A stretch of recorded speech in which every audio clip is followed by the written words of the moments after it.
সব খবর নিয়মিত এই আয়োজনে স্বাগত জানাচ্ছি আপনাদের সবাইকে। সাথে আছি আমি নাবিলা সোহেল। মাওয়া এক্সপ্রেসওয়ে টোল প্লাজায় বাসের ধাক্কায় প্রাণ গেছে 6 জনের। এর মধ্যে আছেন একই পরিবারের 4 জন। আত্মীয়ের কুলখানিতে যাওয়ার পথে এই দুর্ঘটনা ঘটে। মরদেহগুলো রাখা হয়েছে মিডফোর্ড হাসপাতালে। আহত 5 জনকে মিডফোর্ড ও পঙ্গু হাসপাতালে চিকিৎসা দেওয়া হচ্ছে। বাস চালকের সহকারীকে আটক করে পুলিশে দিয়েছে স্থানীয়রা।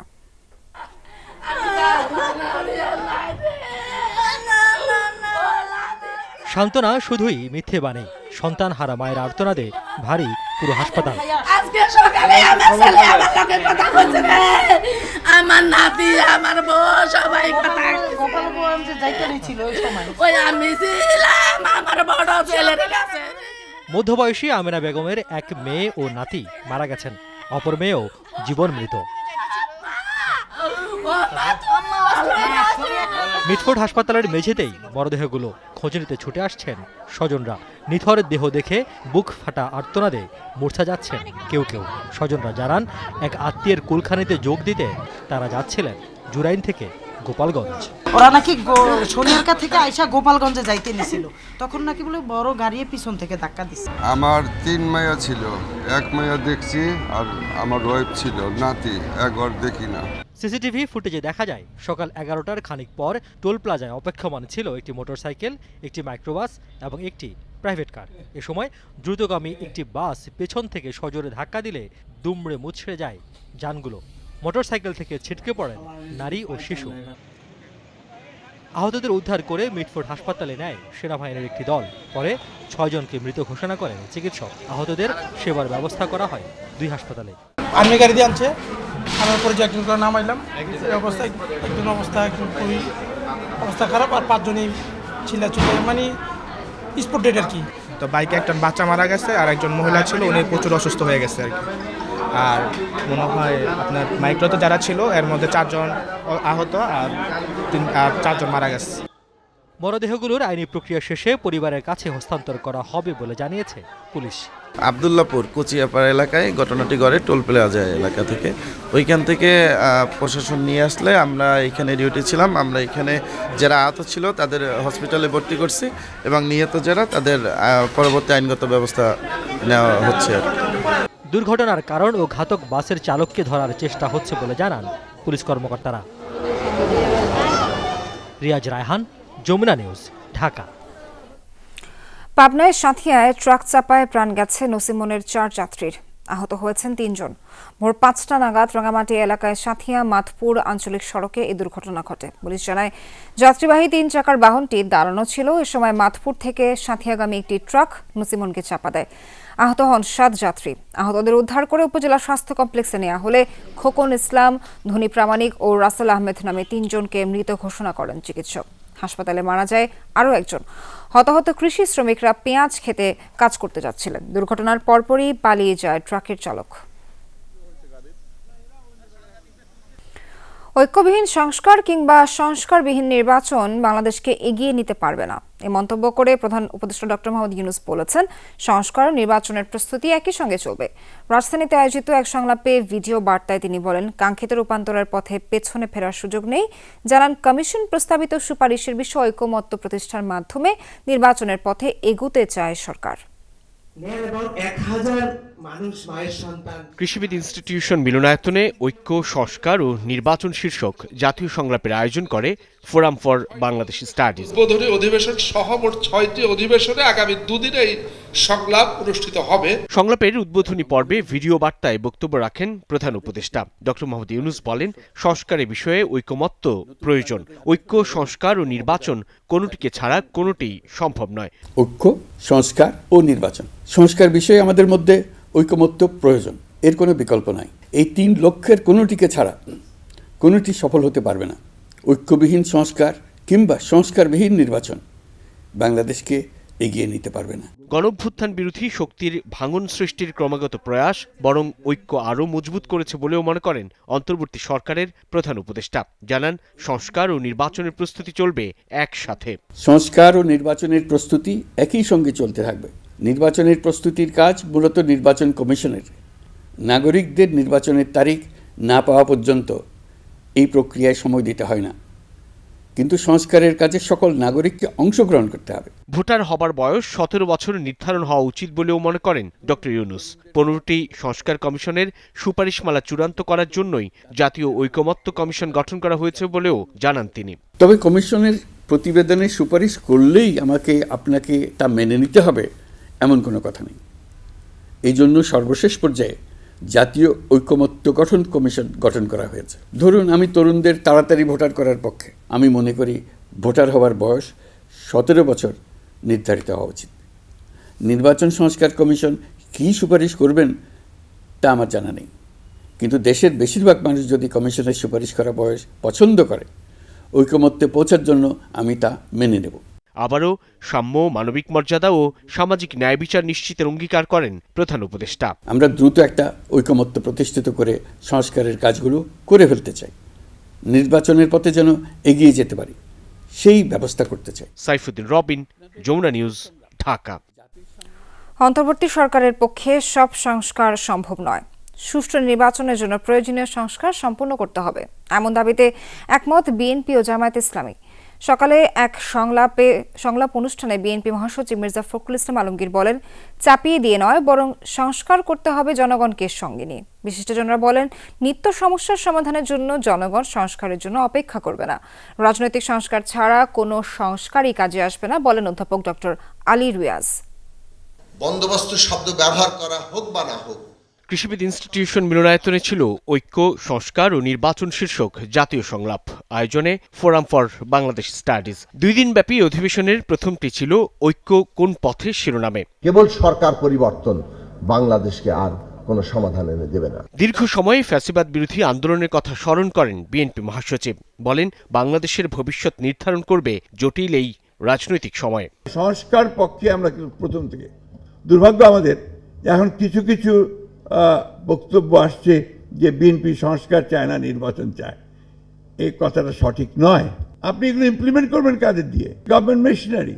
সেই গভর্নমেন্ট মেশিনারি তো পুরোপুরিভাবে এখনো ফ্যাসিবাদের আপনার মধ্যে আছে। জামায়াতে ইসলামী এবং বিএনপির 2 শীর্ষ নেতা সুষ্ঠু নির্বাচনের জন্য প্রয়োজনীয় সংস্কারের উপর গুরুত্ব দেন। গণতন্ত্রে পৌঁছানোর জন্য প্রয়োজনীয় সংস্কার, তার আমরা পক্ষে, তার জন্য আমরা কাজ করেছি, করব ভবিষ্যতে। কিন্তু একই সঙ্গে আমরা মনে করি যে জনগণকে বাদ দিয়ে কোনো কিছু করাই, উপর থেকে আপনার চাপিয়ে দিয়ে কোনো কিছু করা যাবে না। একটা অন্তর্বর্তীকালীন সরকারের পক্ষে সবকিছু সংস্কার করা সম্ভব নয়, ইট উইল টেক টাইম।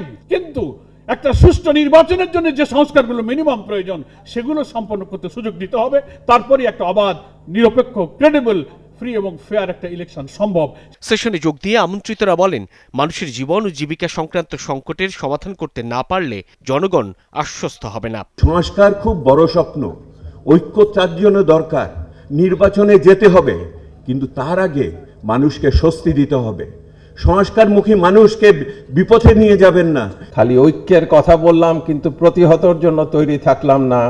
নিয়ন্ত্রণটা ছেড়ে দিবেন না। যখন নিয়ন্ত্রণ ছেড়ে দিবেন, আপনাদের হাতের বাইরে চলে যাবে। ইলেকশন পর্যন্ত যাওয়া পর্যন্ত যে প্রথা এবং প্রতিষ্ঠানগুলো ধুমড়ে মুচড়ে একাকার করে দিয়েছে, সেগুলো আমাদেরকে অবশ্যই ঠিক করতে হবে।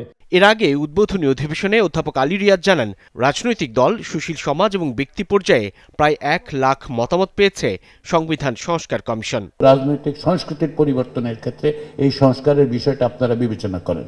এটা সরকার পারবে না, এটা প্রকৃতপক্ষে রাষ্ট্রও পারবে না। এটা রাজনৈতিক শক্তির কাজ। এই কাজটি করতে হবে রাজনৈতিক দলকে, তার জন্য অতন্ত্র প্রহরীর মতো থাকতে হবে জনগণকে। জাতীয় সংলাপে বিশিষ্টজনরা বলেন, রাজনীতি ভালো হলে আগামীর বাংলাদেশ ভালো হবে। 5 বছর বা 10 বছর সময়ের মধ্যেই এটা শেষ করে ফেলা যাবে না, এর জন্য আরও দীর্ঘ সময় লাগবে, প্রস্তুতি লাগবে, কিন্তু আমরা যাত্রা আরম্ভ করছি। সাইফুদ্দিন রবিন, যমুনা নিউজ, ঢাকা। নির্বাচনে অংশগ্রহণ করতে আইনগত কোনো বাধা নেই বিএনপি চেয়ারপারসন খালেদা জিয়ার, এমনটা জানালেন অ্যাটর্নি জেনারেল মোহাম্মদ আসাদুজ্জামান। সকালে ডিবেট ফর ডেমোক্রেসির আয়োজনে হয় এই ছায়া সংসদ বিতর্ক। সে আলোচনায় তিনি আরও জানান, দণ্ডপ্রাপ্ত হলে শেখ হাসিনা সহ আওয়ামী লীগ নেতারা জাতীয় নির্বাচনে অংশ নিতে পারবেন না। ডিবেট ফর ডেমোক্রেসির আয়োজনে রাজধানীর এফডিসিতে ছিল ছায়া সংসদ। আলোচ্য অতীতের নির্বাচনী অপরাধীদের শাস্তি নিশ্চিতকরণ। প্রস্তাবের পক্ষে ছিলেন স্টার্ন ইউনিভার্সিটি এবং বিপক্ষে বাংলাদেশ ইউনিভার্সিটির বিতার্কিকরা। নির্বাচনী অপরাধীদের শাস্তি নিশ্চিত করুন। বিগত সরকারকে আজীবন ক্ষমতায় রাখতে সাবেক প্রধান বিচারপতি খায়রুল হক তত্ত্বাবধায়ক সরকার ব্যবস্থা বাতিল করেছেন।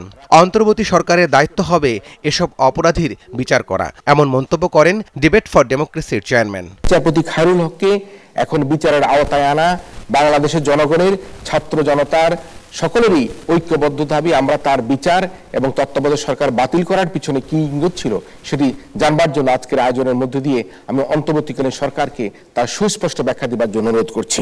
বিতর্ক অনুষ্ঠানে প্রধান অতিথি অ্যাটর্নি জেনারেল মোহাম্মদ আসাদুজ্জামান বলেন, ন্যায় বিচারের নামে অবিচার করেছেন সাবেক প্রধান বিচারপতি। এসব ঘৃণ্য অপরাধীদের হওয়া দরকার সুষ্ঠু বিচার।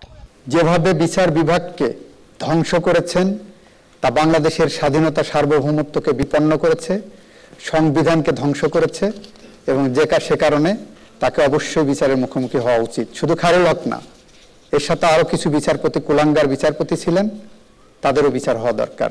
সাংবাদিকদের এক প্রশ্নের জবাবে অ্যাটর্নি জেনারেল জানান, আগামী জাতীয় নির্বাচনে বিএনপি চেয়ারপারসন খালেদা জিয়ার অংশগ্রহণে আইনগত কোনো বাধা নেই। তবে দণ্ডপ্রাপ্ত হলে শেখ হাসিনা সহ দলীয় নেতারা নির্বাচনে অংশ নিতে পারবেন না। জুলাই হত্যাকাণ্ডে আওয়ামী লীগ সভাপতি সহ অন্যান্য নেতাদের শাস্তি হলে তারা নির্বাচনে অংশগ্রহণ করতে পারবে কিনা? আইন বলে পারবে না। রাব্বি সিদ্দিকী, যমুনা নিউজ, ঢাকা। সময় টিভির 5 সাংবাদিক বরখাস্তের জন্য সরকারকে দায়ী করা সম্পূর্ণ ভিত্তিহীন। এজন্য একমাত্র সিটি গ্রুপই দায়ী বলে মনে করেন প্রধান উপদেষ্টার প্রেস সচিব শফিকুল আলম। সকালে নিজের ভেরিফাইড ফেসবুক পেজে এক পোস্টের মাধ্যমে এই কথা জানান তিনি। বলেন, কোনো সংবাদ মাধ্যমের কার্যক্রমে হস্তক্ষেপের প্রমাণ দিতে পারলে তাৎক্ষণিক ব্যবস্থা নেওয়া হবে। শফিকুল আলম জানান, এর আগেও দৈনিক আমাদের সময় এবং বৈশাখী টিভির ক্ষেত্রে যথাযথ পদক্ষেপ নেওয়া হয়েছে। প্রেস সচিব আরও বলেন, সরকার ছাত্র আন্দোলনের মাধ্যমে ক্ষমতায় এসেছে মানে এই নয় যে তাদের নির্দেশ মেনে চলা হচ্ছে। যদি তাই হতো তাহলে বৈষম্য বিরোধীদের সময় টিভিতে গিয়ে প্রতিবাদ করতে হতো না। তিনি অভিযোগ করেন যে কিছু রাজনৈতিক নেতা সংবাদ মাধ্যমের ওপর চাপ প্রয়োগ করে তাদের রাজনৈতিক মতাদর্শের সঙ্গে মিল রেখে সাংবাদিকদের নিয়োগ দিতে বাধ্য করছেন। যারা শেখ হাসিনার একনায়কত্বের সময় টিভির সাংবাদিকতা নিয়ে কথা বলেননি, বরং তারা মিথ্যা তুলনা করে বর্তমান পরিস্থিতিকে ভিন্নভাবে উপস্থাপন করার চেষ্টা করছেন। ভারতের সাবেক প্রধানমন্ত্রী ডক্টর মনমোহন সিং এর মৃত্যুতে গভীর শোক প্রকাশ করেছেন অন্তর্বর্তী সরকারের প্রধান উপদেষ্টা ডক্টর মোহাম্মদ ইউনূস। বিকেলে পররাষ্ট্র মন্ত্রণালয়ের এক প্রেস বিজ্ঞপ্তিতে এই তথ্য জানানো হয়। শোক বার্তায় জানানো হয়, মনমোহন সিং ডক্টর ইউনূসের ঘনিষ্ঠ বন্ধু ছিলেন। ভারতের অর্থনৈতিক পরিবর্তনে গুরুত্বপূর্ণ অবদানের কথাও জানান মনমোহন সিং।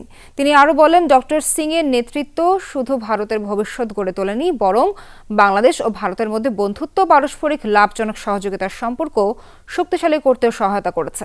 প্রধান উপদেষ্টা বাংলাদেশ সরকারের ও জনগণের পক্ষ থেকে ডক্টর মনমোহন সিং এর পরিবার, ভারত সরকার এবং ভারতের জনগণের প্রতি আন্তরিক শোক ও সমবেদনা প্রকাশ করেছেন।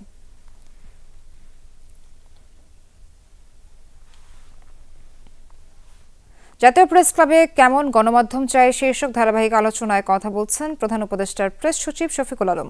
সরাসরি যাচ্ছি তার বক্তব্যে। আমাদেরকে খুব ভালো রিসার্চ করে দেখাতে হবে যে কিভাবে আমরা এই যে তাকে গুমজননী বানিয়েছি বা সে একটা চোরতন্ত্রের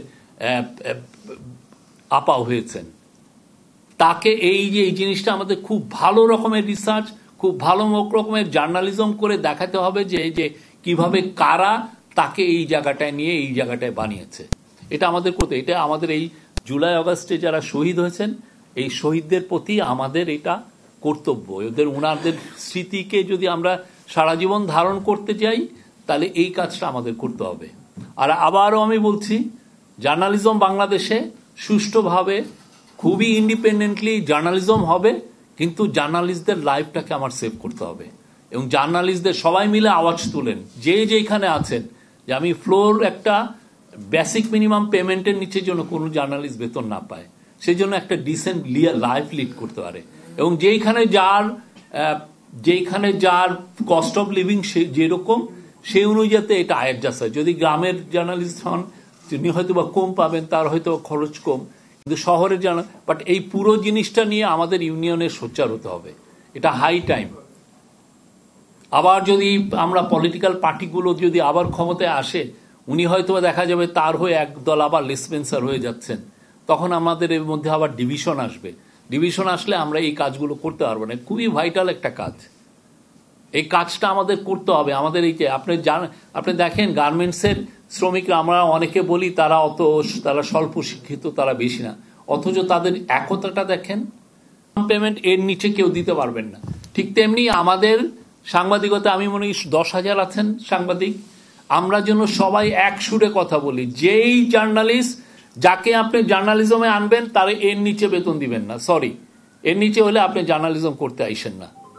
আর যারাই হোস্টাইল এনভায়রনমেন্টে কাজ করবেন, পলিটিক্যাল প্রোটেস্টই হোক, ফায়ার সেফটি হোক, যেখানেই যাক, ফায়ারের বড় একটা ফায়ার হোক, বাংলাদেশে প্রচুর ন্যাচারাল ডিজাস্টার হয়, তারপরে একটা ফ্লাডই হোক বা সাইক্লোন হোক, তাকে সেফটি ইকুইপমেন্ট দিতে হবে। যারা যেই প্রতিষ্ঠান সেফটি ইকুইপমেন্ট কেনার যোগ্য টাকা নাই, তার জার্নালিজম করার আসার দরকার নাই। জাতীয় প্রেস ক্লাবে কথা বলছেন প্রধান উপদেষ্টার প্রেস সচিব শফিকুল আলম, সরাসরি যুক্ত ছিলাম সেখান থেকে। সচিবালয়ে আগুনের কারণ অনুসন্ধানে কাজ শুরু করেছে সরকার গঠিত তদন্ত কমিটি। সকালে ঘটনাস্থল পরিদর্শন করেন এই সদস্যরা। এছাড়া ঘটনাস্থল থেকে আলামত সংগ্রহ করছে সিআইডির ফরেনসিক ইউনিট, একই সাথে কাজ করছে কাউন্টার টেররিজম ইউনিটও। সচিবালয়ের অগ্নিকাণ্ডে সবচেয়ে আলোচিত একই ফ্লোরের দূরবর্তী দুটি জায়গায় আগুনের সূত্রপাত। এই ঘটনা ঘিরেই ঘুরপাক খাচ্ছে নানা প্রশ্ন, দুর্ঘটনা নাকি পরিকল্পিত নাশকতা। এই দুই প্রশ্নকে সামনে রেখেই কাজ শুরু করেছে তদন্ত কমিটি। পাশাপাশি আগুন নির্বাপনে বিলম্বের কারণ এবং সচিবালয়ের নিরাপত্তা ঘাটতি ছিল কিনা তাও খতিয়ে দেখা হচ্ছে। মূলত এই চার বিষয়কে সামনে রেখে সকালে ঘটনাস্থল পরিদর্শন করেন সরকার গঠিত 8 সদস্যের উচ্চ পর্যায়ের তদন্ত দল। পরে নানা দিক নিয়ে বৈঠকও করেন তারা। আমরা তদন্তের কাজটা শুরু করছে, এখনো আমাদের পক্ষে কোনো কিছু বলা সম্ভব না। আমরা ভিজিট করেছি, সবাই দেখেছি, পরে এটা মন্তব্য করা যাবে। অগ্রগতি হচ্ছে, কালকে 3:30টায় আমরা আবার বসবো। নাশকতার বিষয়টি মাথায় রেখে বৃহস্পতিবার থেকে আলামত সংগ্রহ করছে সিআইডির ক্রাইম সিন ইউনিট। একই সাথে কাজ করছে ফায়ার সার্ভিসের একটি বিশেষজ্ঞ দলও। তবে এটি নিছক দুর্ঘটনা নাকি নাশকতা তা জানা যাবে তদন্ত শেষে, এমনটা বলছেন ফায়ার সার্ভিসের ডিজি। এটা একটা তদন্ত চলছে, এখন কোনো মন্তব্য করা যাবে না। কি অবস্থা দেখলেন আপনারা? কালকে যেভাবে দেখেছেন ভিডিওতে ঠিক সেভাবে, বাট আমরা না, আমি যেটা বলতে চাচ্ছি, আমাদের এখনো তদন্ত শেষ হয় নাই। কাজ শুরুর 3 দিনের মধ্যে প্রাথমিক প্রতিবেদন দেওয়ার কথা উচ্চ পর্যায়ের এই তদন্ত কমিটির, আর পূর্ণাঙ্গ রিপোর্ট দিতে বলা হয়েছে 10 দিনের মধ্যে। এদিকে ক্ষয়ক্ষতি নিরূপণে শ্রম মন্ত্রণালয় ও পল্লী উন্নয়ন ও সমবায় বিভাগ গঠিত কমিটিও শুরু করেছে তদন্ত। বুধবার রাত 1:30 নাগাদ সচিবালয়ের এই ভয়াবহ আগুনে পুড়ে গেছে কমপক্ষে 5টি মন্ত্রণালয়ের নানা গুরুত্বপূর্ণ নথি এবং জিনিসপত্র। আরিফুর রহমান সবুজ, যমুনা নিউজ, ঢাকা। আবারও পুলিশের বিরুদ্ধে সাদা পোশাকে আটকের অভিযোগ। বৃহস্পতিবার সন্ধ্যায় কারওয়ান বাজার এলাকা থেকে সাদা পোশাকে তুলে নেওয়া হয় 28 জনকে। আটককৃতদের স্বজনদের দাবি, কোনো অভিযোগ ছাড়াই ডিবি কার্যালয়ে নিয়ে আসা হয় ভুক্তভোগীদের। বৃহস্পতিবার রাত থেকে শুক্রবার দুপুর পর্যন্ত ডিবি কার্যালয়ের সামনে স্বজনরা অবস্থান করলেও গোয়েন্দা পুলিশের পক্ষ থেকে আটককৃতদের বিষয়ে সুনির্দিষ্ট তথ্য দেওয়া হয়নি। কারো ভাই, কারো স্বামী, কারো বা বন্ধু, স্বজনের খোঁজে সবারই অপেক্ষা ডিবি কার্যালয়ের সামনে। বৃহস্পতিবার রাতে 2 ঘন্টার অভিযানে সাদা পোশাকে অন্তত 30 জনকে কারওয়ান বাজার এলাকা থেকে আটক করে গোয়েন্দা পুলিশ।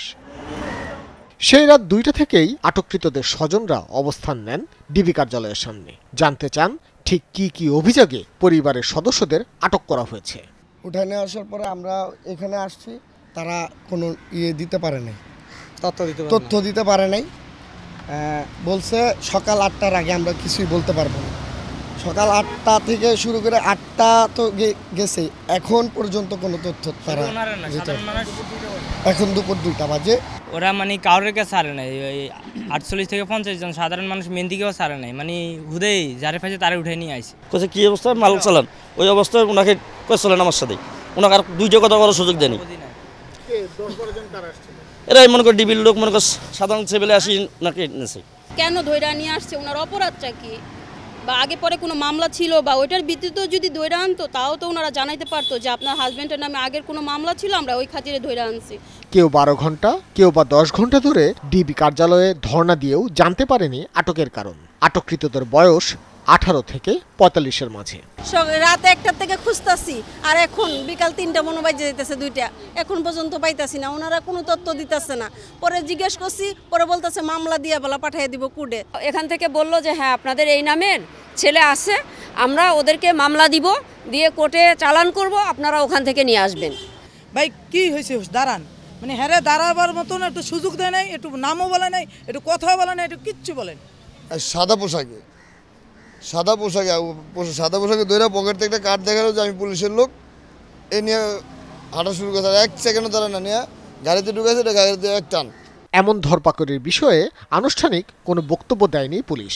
তবে আটককৃতদের বিরুদ্ধে চাঁদাবাজির অভিযোগ আছে বলে জানানো হয়। ভাস্কর ভাদুরী, যমুনা নিউজ, ঢাকা। মাদারীপুরের কালকিনিতে আধিপত্য নিয়ে আওয়ামী লীগের দুপক্ষের সংঘর্ষে বাবা ছেলেসহ 3 জন নিহত হয়েছেন, আহত হয়েছেন বেশ কয়েকজন। এ সময় হামলা ভাঙচুর চালানো হয়েছে বাড়িঘরে। এলাকায় উত্তেজনা বিরাজ করছে, জোরদার আছে নিরাপত্তা।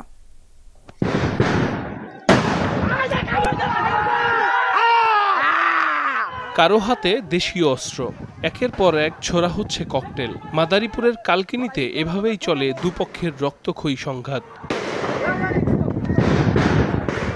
স্থানীয়রা জানান, উপজেলা আওয়ামী লীগের সদস্য ও বাঁশগাড়ী ইউপি চেয়ারম্যান মোস্তাফিজুর রহমান সুমন, তার সাথে আধিপত্য নিয়ে বিরোধ চলছিল একই দলের অনুসারী ও ইউপি সদস্য আক্তার শিকদারের। এরই জেরে সকালে মধ্যচর এলাকায় সংঘর্ষে জড়ায় দুপক্ষের লোকজন। নিহত হন আক্তার শিকদার, তার ছেলে মারুফ শিকদার এবং তাদের অনুসারী সিরাজ চৌকিদার। খালি শব্দ আর শব্দ, বিকট শব্দ হইতে আছে, ঠিক আছে। আমি যে এক ঘরের ভিতরে ছিলাম, ওই সাইডে তুমি বিচ্ছে আইতে আছে। দুই পক্ষের গন্ডগোলেতে 3 জন মারা গেল, আমরা 3 জন লাশ এখানে দেখতেছি আর কি। তার ভিতরে আমার ভাগ্নেক। সংঘর্ষ চলাকালে তাণ্ডব চালানো হয়েছে নিহত ইউপি সদস্যের বসত বাড়িতে। এছাড়া তার পক্ষের অন্তত 10 জনের বাড়িঘরে হামলা, লুটপাট চালানোর অভিযোগ উঠেছে। এই সংঘর্ষের জন্য পরস্পরকে দায়ী করেছে দুই পক্ষই। ভোর রাইতে বেড দিয়া এই সুমন বেহারি, রাজন বেহারি আর দলবল লইয়া আমার ছেলেরে এবং আমার ছেলে বর্তমান মেম্বার এবং আমার এই নাতি লেগা পলিটেকনিকের ছাত্র এই শরীয়তপুরে এইভাবে নির্মমভাবে হত্যা করছে। আমি এর বিচার চাই। মধ্যচরের যে লোকজনের বাজাবাজি, ঠিক আছে, পরে আমি 2 দিন আগেও বলছি বারবার, ঠিক আছে, যে তুই বাড়ি যা, এরকম দূরে থেকে ওরে কেস কুস সাদা হয়ে যাবো। মধ্যচরের লোক আমরা শাস্তি না দিয়া আমি বাড়ি যাবো। পুলিশ, র্যাব ও সেনাবাহিনী ঘটনাস্থলে গিয়ে পরিস্থিতি নিয়ন্ত্রণে আনে। 3টা ডেড বডি আমাদের থানায় আছে, পোস্টমর্টমের কাজ চলতেছে। আর হচ্ছে এখানে এলাকায় সেনাবাহিনী আছে, র্যাব আছে, আমরা পুলিশ সদস্যরা আছি। এই ঘটনার সাথে যারা সংশ্লিষ্ট আছে, এই ঘটনার যারা দোষী তাদের গ্রেপ্তারের জন্য আমরা অভিযান পরিচালনা করছি। এলাকায় উত্তেজনা বিরাজ করছে, জোরদার আছে নিরাপত্তা। সাইফ আহমেদ, যমুনা নিউজ। গ্রেফতারের কয়েক ঘন্টা আগে অজ্ঞাত স্থান থেকে আসা ফোন কলের কারণে আতঙ্কে ছিলেন আকাশ মণ্ডল ওরফে ইরফান, এমন দাবি করেছেন স্বজনরা। চাঁদপুরের জাহাজে 7 খুনের পর বড় ভাইয়ের শ্বশুরবাড়ি বাগেরহাটের চিতলমারীতে আশ্রয় নেন তিনি। নিরপেক্ষ তদন্ত চেয়েছেন এলাকাবাসীও।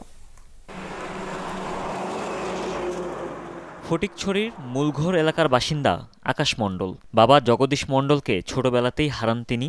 মা জুনিক মণ্ডল ধর্মান্তরিত হয়ে বিয়ে করে চলে যান অন্যত্র। এরপর থেকেই জীবনযুদ্ধে নামতে হয় তাকে।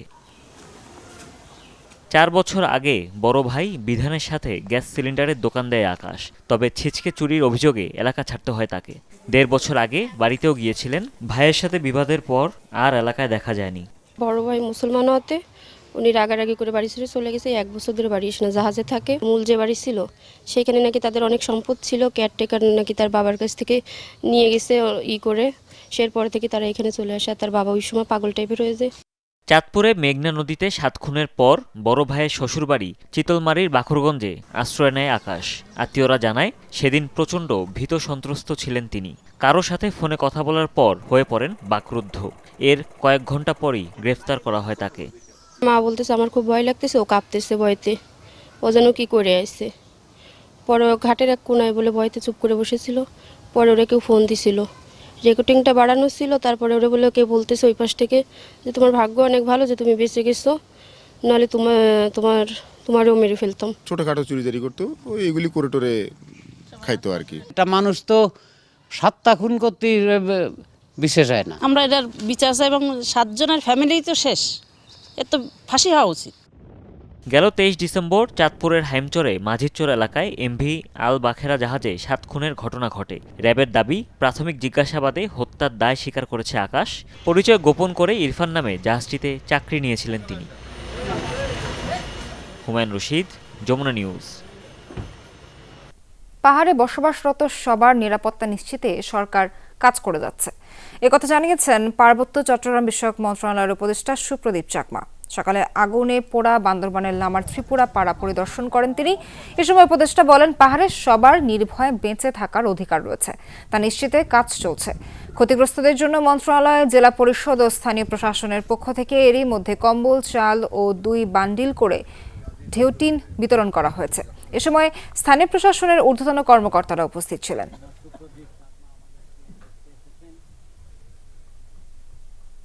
মংসি ও ইব্রাহিম তারা এই বেনাদির নামে এই ঘরটাও নির্মাণ করতেছে। তারপরে এখানে গাছগাছালি সবগুলো এরা লাগাইছে। মাঝে মাঝে ওই গাছগুলা কাটতে নেওয়ার সময় আমরা বাধা দিছি, ওরা এসপি দেখায়, থানা দেখায়। আমরা যতটুকু পারি মন্ত্রণালয়ের পক্ষ থেকে আমার স্থানীয় প্রশাসন যে আছে, ডিসি, এসপি, জেলা পরিষদ এবং আমার পার্বত্য মন্ত্রণালয়, আমরা সবাই মিলে ডেফিনেটলি কিছু একটা করব ওনাদের জন্য। এবং আপনারা যেটা বলেছিলেন এই জায়গার অধিকার নিয়ে আইনের একটা নির্দিষ্ট একটা গতিপথ আছে, আইনের ভিতর থেকে আমরা সব কিছু করে দেওয়ার চেষ্টা করব। জাতীয় নাগরিক কমিটি কখনো রাজনৈতিক প্ল্যাটফর্ম হবে না, একথা জানিয়েছেন কমিটির মুখ্য সংগঠক সার্জিস আলম। দুপুরে পঞ্চগড়ে জাতীয় নাগরিক কমিটির মতবিনিময় সভায় অংশ নেন তিনি। সময় সার্জিস আলম বলেন, এই নাগরিক কমিটি একটি রাজনৈতিক শক্তি, তারা আগামী বাংলাদেশে লিডারশিপ তৈরি করবে। গেল 16 বছরে শেখ হাসিনা বাংলাদেশের অবকাঠামোর উন্নয়ন করেছেন, তবে একটা দেশের উন্নয়ন কখনো অবকাঠামো দিয়ে হয় না বলেও মন্তব্য করেন সার্জিস আলম।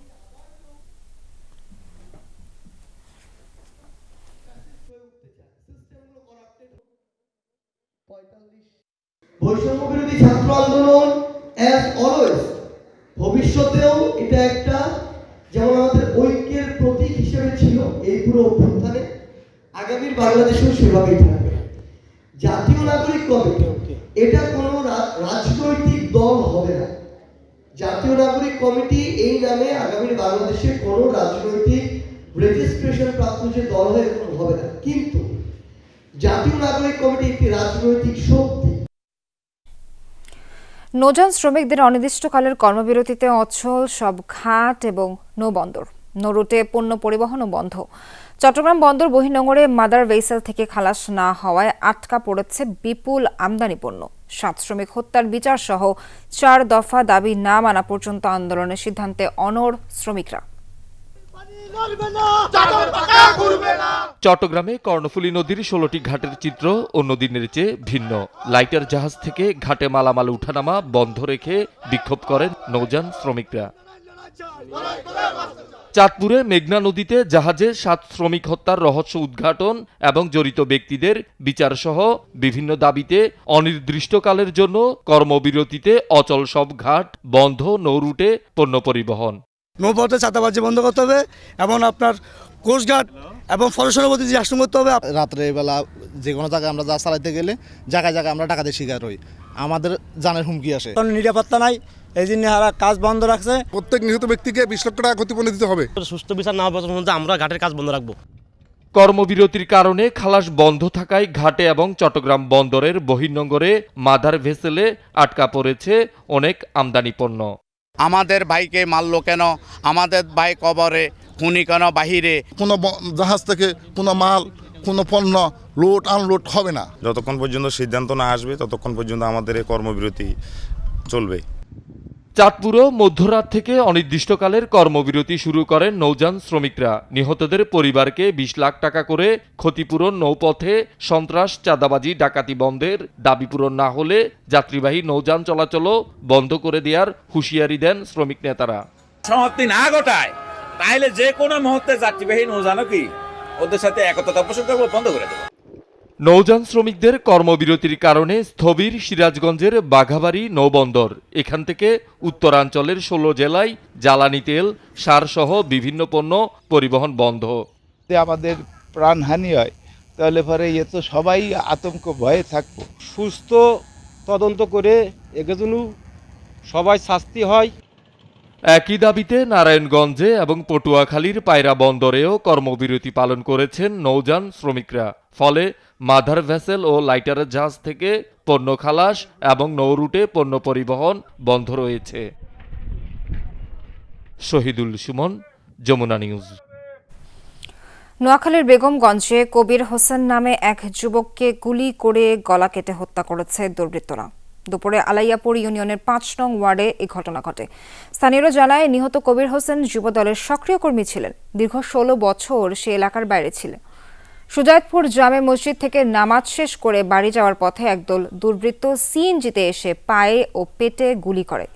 পরে তার গলা কেটে হত্যা করে পালিয়ে যায় তারা। বেগমগঞ্জ মডেল থানা অফিসার ইনচার্জ লিটন দেওয়ান জানান, নিহত কবিরের বিরুদ্ধে ৩টি মামলার রেকর্ড রয়েছে। এলাকায় আধিপত্য বিস্তারকে কেন্দ্র করে হত্যাকাণ্ড হতে পারে বলে ধারণা পুলিশের। হত্যাকারীদের শনাক্তের চেষ্টা চলছে বলেও জানান তিনি।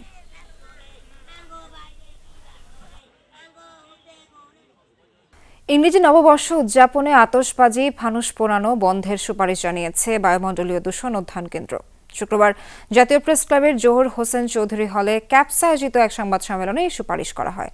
বায়ু এবং শব্দ দূষণের উপর বৈজ্ঞানিক গবেষণার ফলাফল প্রকাশ এবং আতশবাজি ও ফানুস মুক্ত নববর্ষ উদযাপনের দাবিতে সংবাদ সম্মেলনের আয়োজন করা হয়। ২০২৩ সালে আতশবাজি ও ফানুস পোড়ানোর কারণে ৩৬% এবং ২০২৪ সালে ৩৫% বায়ু দূষণ বৃদ্ধি পেয়েছে। এছাড়া ২০২৩ সালে ১০২% এবং ২০২৪ সালে ৪২% বৃদ্ধি পেয়েছে শব্দ দূষণ। ক্যাপসের গবেষণা দল মাঠ পর্যবেক্ষণে দেখেছে, রাত 11:30 থেকে শুরু করে ভোর 5টা পর্যন্ত আতশবাজি ও পটকা ফাটানো হয়। আনন্দ উদযাপন এবং পরিবেশ সুরক্ষার মাধ্যমে ভারসাম্য রক্ষায় 6টি সুপারিশ করেছে ক্যাপস। আতশবাজি পোড়ানো বন্ধ করা উচিত এবং এটিকে নিষিদ্ধ ঘোষণা অলরেডি সরকার করেছে। কাউকে গ্রেপ্তার বা শাস্তি দেওয়ার বা আইন প্রয়োগের কোনো ব্যবস্থা আমাদের কোনো উদাহরণ ডিএমপি বা দেশে কোথাও সৃষ্টি করা হয়নি। আইন কানুন সেগুলো শুধু কাগজে থাকলে হবে না, সেটাকে বাস্তবে নিয়ে এসে এক্সাম্পলারি একটা দুটো পানিশমেন্ট দিলে হয়তো সারা দেশের মানুষ সেটা দেখবে। এটা আমাদের সংস্কৃতিতে যায় না, সিকিউরিটিতে যায় না, বায়োডাইভার্সিটিতে যায় না, কমফোর্টেবল জন্য যায় না, কোনোভাবেই এটা গ্রহণযোগ্য নয়।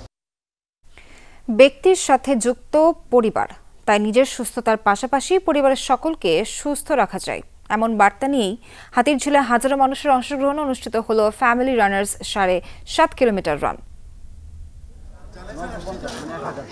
প্রকৃতিতে কনকনে শীত আর রাতের শেষ ভাগের আরামদায়ক ঘুম উপেক্ষা করে হাতিরঝিলে জড়ো হয়েছেন হাজারো মানুষ। শুধু নিজের নয়, সুস্থতা প্রয়োজন পরিবারের সবার। এই প্রতিবাদ্যকে সামনে রেখে ফ্যামিলি রানার্স মিনি ম্যারাথন, এতে দৌড়েছেন এক ঝাঁক নারী পুরুষ। মিনি ম্যারাথনে অংশগ্রহণ থেকে বাদ পড়েনি পরিবারের ছোট্ট সদস্যটিও। ডিসেম্বর মাসে তরুণ প্রজন্মকে বিজয়ের মাহাত্ম্য সম্পর্কে জানাতেই এ আয়োজন, বলছেন আয়োজকরা। একই সাথে শারীরিক সুস্থতার জন্য দৌড়কে সব দৌড়ে আগে রাখছেন তারা।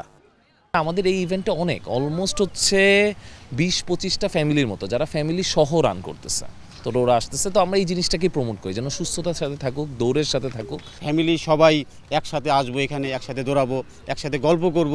মানে এই যে একটা পরিবার, আমরা সবসময় ঢাকার একটা বদ্ধ জায়গায় থাকি, যে এই বিজয়ের একটা ভালো একটা দিনে আমরা বাচ্চাদেরকে নিয়ে এইভাবে একটা আয়োজন করেছি। পরিবার এবং আমার ছেলেকে নিয়ে আসছি রান করার জন্য।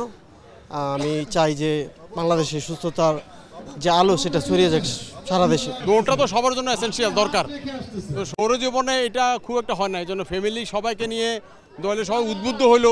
পরিবার নিয়ে দৌড়াতে পেরে উৎফুল্ল অংশগ্রহণকারীরা, জানালেন পরিবারের সবাই মিলে গড়ে তুলবেন সুস্থ থাকার অভ্যাস। বাবা মা এবং শিশু সবাই দৌড়াচ্ছে, খুবই ভালো আমার কাছে। আমার নিজের কন্যা আসলে এখনো 5.5 মাত্র, তো আমারও স্বপ্ন আছে যে একদিন ও আমার সাথে এভাবে দৌড়াবে। মজা লেগেছে, অত সহজও লাগেনি আমার 500 মিটার, খুব ভালোই লেগেছে আমার। ফ্যামিলিটা সবাই যদি দৌড়ায় বাচ্চারা এটা শিখবে এবং ভবিষ্যতে ওদের মধ্যে দৌড়টা চলে আসবে। আর বয়স একটা সংখ্যা মাত্র, আমরা যদি ফিজিক্যাল অ্যাক্টিভিটিসটাকে ঠিক রাখি, খাদ্যাভ্যাস এবং ভালো একটা জীবনযাপন করি, তাহলে 50 কেন 60 থেকেও সুস্থ থাকা যাবে। দৌড়ের মাধ্যমে সম্পূর্ণ শরীরের বডি সুস্থ থাকে, সম্পূর্ণ শরীরের বডি আপনার ব্যায়াম হয়ে যায়। শারীরিক ও মানসিক সুস্থতার জন্য নিজের পাশাপাশি পরিবারের প্রতিটি সদস্যকে সুস্থ রাখা জরুরি, তবেই সুস্থ ও সুন্দর হবে সমাজ, এমনটাই বলছেন সবাই। তানভীর সিদ্দিক টিপু, যমুনা নিউজ, ঢাকা। সদ্য প্রয়াত উপদেষ্টা হাসান আরিফের রুহের মাগফিরাত কামনায় দোয়া মাহফিল অনুষ্ঠিত হয়েছে। বিকেলে ধানমন্ডির বায়তুল আমান জামে মসজিদে এর আয়োজন করা হয়। এতে প্রয়াত উপদেষ্টা হাসান আরিফের বিদেহী আত্মার মাগফিরাত কামনা করা হয়। দোয়া মাহফিলে অংশ নেন হাসান আরিফের স্বজন, ঘনিষ্ঠজন সহ শুভাকাঙ্ক্ষীরা। গত 20 ডিসেম্বর বিকাল 3:30টায় হৃদযন্ত্রের ক্রীড়া বন্ধ হয়ে মারা যান বেসামরিক বিমান পরিবহন ও পর্যটন মন্ত্রণালয় এবং ভূমি মন্ত্রণালয়ের উপদেষ্টা AF হাসান আরিফ। পান্থকুঞ্জ পার্ক এবং হাতিরঝিল রক্ষার দাবিতে সংহতি সমাবেশ ও আলোচনা অনুষ্ঠানের আয়োজন করেছে স্থানীয় এলাকাবাসী ও বিভিন্ন সংগঠন। বিকেলে পান্থকুঞ্জ পার্কে এই সংহতি সমাবেশের আয়োজন করেন তারা। এ সময় কারওয়ান বাজার থেকে পলাশী পর্যন্ত প্রাণ প্রকৃতি এবং জনবিরোধী এলিভেটেড এক্সপ্রেসওয়ে প্রকল্প বাতিলের দাবি জানানো হয়। পাশাপাশি পান্থকুঞ্জ পার্ক ও হাতিরঝিল রক্ষার দাবি জানায় এলাকাবাসী। সমাবেশে অংশ নেন স্থানীয় এলাকাবাসী, পান্থকুঞ্জ প্রভাতী সংঘ এবং বাংলাদেশ গাছ রক্ষা আন্দোলন। কর্মহীনদের স্বাবলম্বী করতে হাঁস মুরগি পালন এবং মৎস্য চাষ বিষয়ক প্রশিক্ষণ কর্মশালা অনুষ্ঠিত হয়েছে চট্টগ্রামের ফটিকছড়িতে। বেসরকারি উন্নয়ন সংস্থা অপকার উদ্যোগে হেয়াকো বনানী স্কুলে কর্মসূচিতে বক্তারা গ্রামাঞ্চলে আর্থ সামাজিক অবস্থার উন্নয়নে এ ধরনের উদ্যোগ গ্রহণের তাগিদ দেন। স্বাবলম্বী হতে বিভিন্ন সংস্থাও নানাভাবে সহযোগিতা করছে বলে জানান তারা। পরে প্রশিক্ষণার্থী এবং দুস্থ নারীদের মধ্যে নগদ অর্থ ও সেলাই মেশিন বিতরণ করা হয়। 30 বছর পূর্তি উপলক্ষে মিলন মেলা অনুষ্ঠিত হয়েছে ফটিকছড়ির জাহানপুর আমজাদ আলী আব্দুল হাদি উচ্চ বিদ্যালয়। 1994 ব্যাচের শিক্ষার্থীদের উদ্যোগে আয়োজিত এই মিলন মেলা ঘিরে সৃষ্টি হয় উৎসব মুখর পরিবেশ। এই উপলক্ষে আলোচনা সভায় অতিরিক্ত বিভাগীয় কমিশনার আনোয়ার পাশা সহ আরও অনেকেই বক্তব্য রাখেন। সুবিধাবঞ্চিত ও পিছিয়ে পড়া মানুষের কল্যাণে সাংগঠনিকভাবে বিভিন্ন পদক্ষেপ গ্রহণের কথা জানান আয়োজকরা।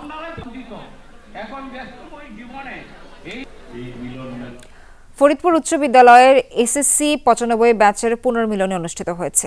এই উপলক্ষে স্কুল প্রাঙ্গণে দিনব্যাপী স্মৃতিচারণ সহ চলে নানা আয়োজন। তৈরি হয় মিলন মেলা। বিদ্যালয়ের প্রাক্তন ও বর্তমান শিক্ষকদের সম্মাননা দেওয়া হয়েছে। এছাড়াও জুলাই বিপ্লবে নিহত আরাফাত সেতু ও একই ব্যাচের প্রয়াত শ্রীধামকে মরণোত্তর সম্মাননা দেওয়া হয়। অনুষ্ঠানে শুরুতে জুলাই বিপ্লবের শহীদদের স্মরণে 1 মিনিট নীরবতা পালন করা হয়।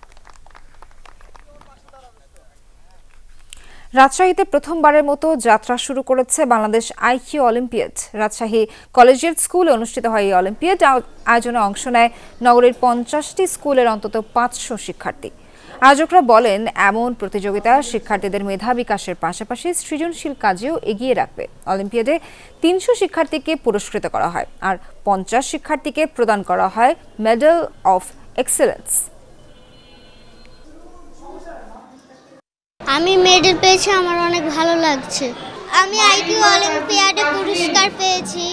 এটা বাংলাদেশে মনে হয় এই প্রথম কোনো অলিম্পিয়াড বা কোনো পরীক্ষা 5.5 ঘন্টা ব্যাপী এই পরীক্ষাটা হচ্ছে। বিভিন্ন ধাপে আমরা brain storming, brain focus, brain gym এবং রিজনিংসের উপরে বিভিন্ন ধরনের পরীক্ষা আমরা নিয়েছি। সেই সাথে শেষ করছি আজকের সব খবর। সঙ্গে যারা ছিলেন সবাইকে ধন্যবাদ।